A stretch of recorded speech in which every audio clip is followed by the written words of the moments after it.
Assalamualaikum warahmatullahi wabarakatuh. Perkenalkan, nama saya Taufik Fauzunabi dengan NIM K0025175 dari kelompok A7. Di sini saya akan mengerjakan laporan anatomi pada blok 1 di 2. Ya, di sini yang pertama ada tulang vertebrae cervicalis atau os atlas. Os atlas memiliki ciri tidak punya korpus dan juga proses spinosus, memiliki fovea dentis. Kemudian di sini ada vertical cervicalis atau os aksis. Os aksis memiliki ciri memiliki apex dentis dan juga facies articularis anterior dan memiliki proses spinosus yang besar, kuat dan juga bifida. Kemudian ada vertebra cervicalis 3-6. Dia memiliki ciri proses transversus, memiliki foramen transversarium yang dilewati oleh arteri vena vertebralis. Kemudian kaput kecil dan juga lebar, spina kecil dan juga bifida, foramen vertebrale besar yang berbentuk segitiga. Kemudian ada vertebra cervicalis ke-7. Vertebra cervicalis ke-7 memiliki ciri prosesus spinosus paling menonjol, prosesus transversarium paling besar, tapi foramennya kecil yang hanya dilewati oleh vena vertebralis. Kemudian ada vertebra thoracica.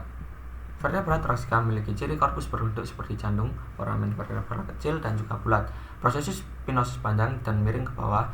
Khusus untuk vertebra thoracica ke-12, prosesus transversus terbagi menjadi 3 tonjolan, yaitu tuberculum superior, tuberculum inferior, dan juga tuberculum lateralis. Kemudian 12 vertebra thoracica ditandai dengan adanya persendian dengan costae, yaitu fovea costalis superior dan inferior plus kaput costae. Kemudian ada fovea costalis processus transversi plus tuberculum costae. Dan perbedaan fovea costalis pada vertebra thoracicae. Yang fovea costalis vertebra thoracicae 1, fovea costalisnya superior dengan facies articularis berbentuk bulat, dan fovea costalis inferior dengan facies articularis berbentuk semilunar atau setengah lingkaran. Kemudian ada fovea costalis vertebra thoracica ke-2 sampai ke-9, ada fovea costalis superior dengan fovea costalis inferior yang keduanya memiliki facies articularis bentuk semilunar atau setengah lingkaran juga. Kemudian ada fovea costalis vertebra thoracica ke-10, dia fovea costalis superior dengan facies articularis bentuk semilunaris. Fovea costalis vertebra thoracica ke-11 sampai 12, fovea costalis superior dengan facies articularis bentuk bulat. Next ada vertebra lumbaris. Vertebra lumbaris. Nah, vertebra lumbaris memiliki ciri korpus besar dan seperti ginjal. Tidak memiliki foramen transversarium, foramina vertebrae seperti segitiga, pediculus kuat, lamina tebal. Khusus vena memiliki proses spinosus kecil.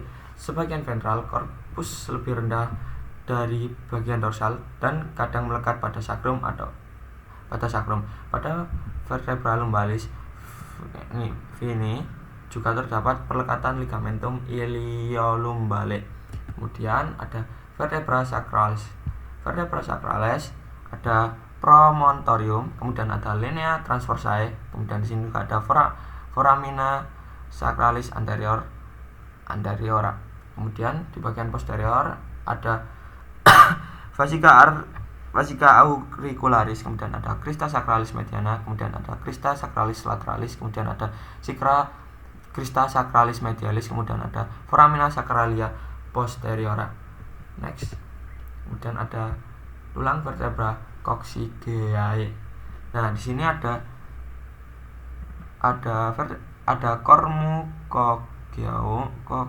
coccygeum, kemudian ada vertebra coccygea 1, vertebra coccygea 2, vertebra coccygea 3 sampai 4. Next.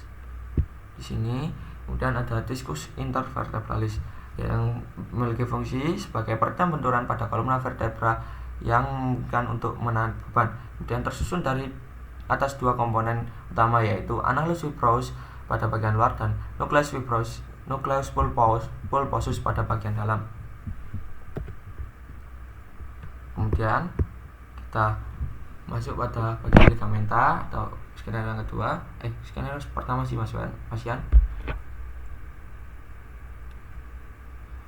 Di sini ada ligamentum nucae, kemudian ada ligamentum supraspinous, kemudian Di bagian posterior ada longitudinal ligamen, di anterior ada anterior longitudinal ligamen, dan juga ada interspinosus ligamen dan juga ligamen flava. Kemudian kita masuk pada articulatio. Oke, kemudian di sini ada articulatio, ada articulatio uncovertebral, ada articulatio zygapophysalis. Di sini ada articulatio zygapophysalis. Kemudian ada juga articulatio atlantocipitalis. Kemudian juga ada articulatio atlantocipitalis lateralis. Kemudian sudah itu saja ya. Nah, itu saja. Kemudian kita masuk pada plexus brachialis. Plexus brachialis adalah anyaman serat saraf yang berjalan dari tulang belakang dari C5 sampai dan juga T1. Di sini plexus brachialis dari rootsnya yaitu nervus dorsal scapula nerve dari C4 sampai C5 menginervasi otot rhomboid muscle and levator scapula. Kemudian ada long thoracic nerve yaitu dari C5, C6 dan C7. Kemudian ada brainstemonic nerve dari C3, C4 dan C5. Kemudian ada upper trunk nerve to the subclavius ada dari C5 dan C6. Kemudian ada suprascapular nerve dari C5 dan C6. Kemudian di lateral cord ada lateral pectoral nerve dari C5, C6 dan C7. Kemudian ada musculocutaneous nerve dari C5, C6 dan C7. Kemudian ada juga lateral root of the median nerve dari C5, C6 dan C7. Kemudian di bagian posterior cord ada upper subscapular nerve dari C5 dan C6. Kemudian ada thoracodorsal nerve dari C6, C7 dan C8. Kemudian ada juga lower subscapular nerve dari C5 dan C6. Kemudian ada axillary nerve dari C5 dan C6. Kemudian juga ada radial nerve dari C5, C6, C7 dan C8 dan juga T1. Kemudian di bagian medial cord ada medial pectoral nerve dari C8 dan T1. Kemudian ada medial root of the median nerve dari C8 dan juga T1 juga. Kemudian ada medial cutaneous nerve of the arm dari C8 dan T1. Kemudian ada juga medial cutaneous nerve of the forearm dari C8 dan juga T1. Kemudian yang terakhir ada ulnar nerve dari C7, C8, T1 dan juga T1. Oke, kita masuk pada skenario yang ketiga yaitu anatomi regiofemoralis. Ya, di sini ada os femur yang tulang yang berada pada bawah kita. Di sini bagian-bagiannya saya sebutin saja yang seperti ada di gambar. Ada fovea capitis, ada caput femoris, trochanter major, trochanter minor, ada column femoris, ada linea trochanterica, ada linea pectinea, kemudian ada labiomedial, ada labium lateral, kemudian ada juga linea aspera. Di bagian bawahnya juga ada epicondylus lateralis, kemudian ada fascius patellaris, endolius lateralis, condylus medialis, kemudian ada epicondylus medialis, kemudian ada tuberculum adductorium. Bagian posterior ada fascius poplitea, subpopliteus, epicondylus lateralis, linea intercondylaris, fossa intercondylaris. Kemudian ada kita masuk pada bagian otot atau musculus. Di sini di bagian luar ada psoas major, iliacus, terus ada teres fascias latae, rectus femoris, vastus lateralis, sartorius, terus ada abductor magnus dan juga vastus medialis. Abductor magnusnya masuk pada bagian medialis. Kemudian di bagian medialis ada pectinatis, ada obturator externus, ada abductor brevis, ada abductor longus dan juga abductor magnus. Kemudian next kita masuk pada bagian inervasi. Di bagian inervasi ada musculus iliacus yang diinervasi oleh trochanter minor femoris, diinervasi oleh nervus femoralis. Kemudian ada musculus psoas major et minor diinervasi oleh plexus lumbalis. Kemudian ada musculus rectus femoris yang diinervasi oleh nervus femoris. Di sini juga yang diinervasi oleh nervus femoris ternyata ada 3 lagi, yaitu musculus vastus medialis, musculus vastus lateralis, dan musculus vastus intermedius.